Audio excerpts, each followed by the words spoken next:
بسم الله الرحمن الرحيم. النهارده هنعمل معاكم طريقه سهله وخفيفه كده. عندنا الجوانح بتاعت الفراخ. طبعا الولاد كانوا عايزين اللي هي المقليه، بس انا حبيت اعمل تغيير منها وبلاش، كفايه بقى مقليات وكده والزيوت والكلام من ده، بما ان برضو الزيت غالي يعني، وهيبقى بيض ودقيق وكلام كده يعني. احنا عندنا هنا عندنا شرايح فلفل، قرنين فلفل بس حسب طبعا الكميه اللي بتتعمل يا جماعه. جزرايه شرايح برضو، طماطمايه شرايح، بصلايه شرايح.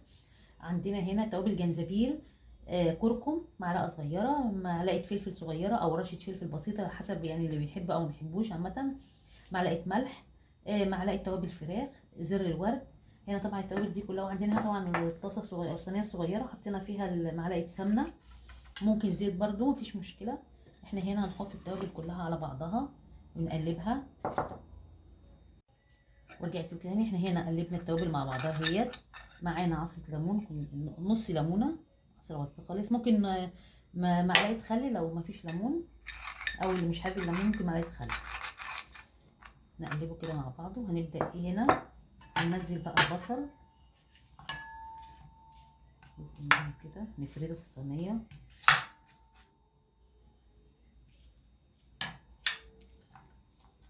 طبعا ده هيعمل لنا صوص حلو لو حابين تاكلوه مع حاجه، او يتاكل لوحده او يتاكل مع رز.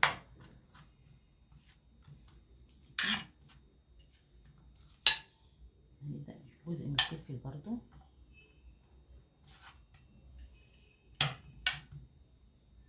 جزء من الجزر.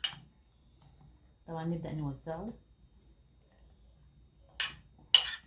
عشان الجزر بيحتاج تسويه كويس، فهنحطه في تحت. وهنبدا جزء من الطماطم برضو بسيط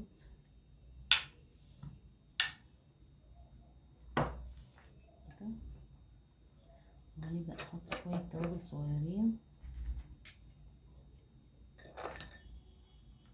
طبعا ممكن نحط يا جماعه في الصينيه من تحت يا زيت او سمنه، يعني دي اختياري. طبعا قبل ما ندخلها الفرن ممكن نعملها برضو على النار البوتاجاز فوق. هنحط لها معلقه ميه، كوبايه ميه صغيره عشان يبدا يستوي فيها الاول.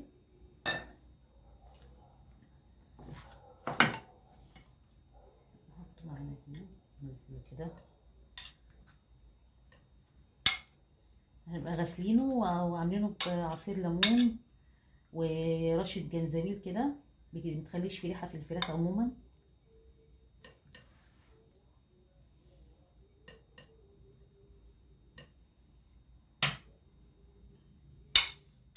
طبعا انا بوريكم طريقه سهله بس عشان اللي حابب يعملها، يعني مش ضروري كل حاجه قلي، بما ان برضو الزيت يعني الزيت بقى غالي برضو.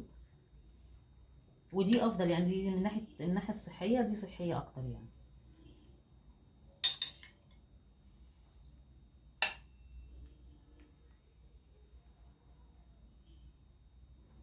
ممكن بقى هنحمر معاها بطاطس مقليه، نعملها معاها مكرونه.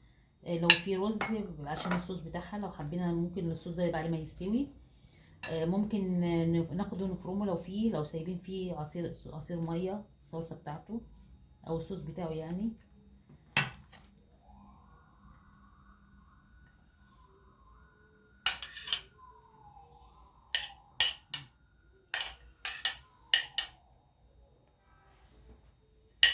طبعا الفلفل ده حامي، ده برضو اختياري يعني. حكايه الفلفل الحامي دي اختياري يا جماعه.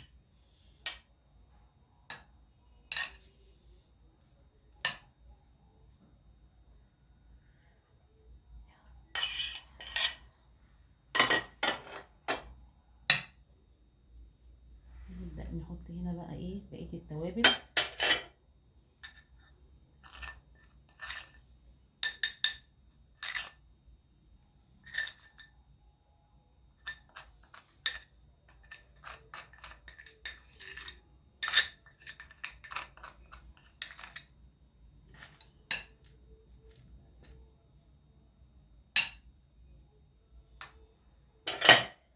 انا بقى هجيب لها كوبايه ميه وبعد كده ادخلها الفرن. ورجعت لكم احنا هنا حطينا بقيه التتبيله، هنا حطينا كوبايه ميه واحده اهي. هنبدا نقلبها بيها. وطبعا احنا هنحطها على البوتاجاز من فوق تاخد غلوه، بعد كده نبدا نحطها في الفرن. ورجعت لكم تاني، احنا هنا حطينا الصينيه على البوتاجاز. هتاخد غلوه شويه كده، وبعد كده نبدا ايه تشرب من الصوص بتاعها، وبعد كده نبدا نحطها في الفرن عشان ناخد نلاقي الوش ياخد ايه التحميره بتاعته. ورجعت لكم تاني. احنا هنا صينيه الجوانح هي خلصت.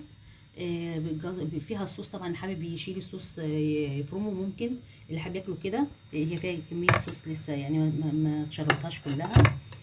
معاه هنا ممكن رز، لو عندنا رز عاملينه النهارده رز، طبق رز فايض من قبلها بيوم مش مشكله.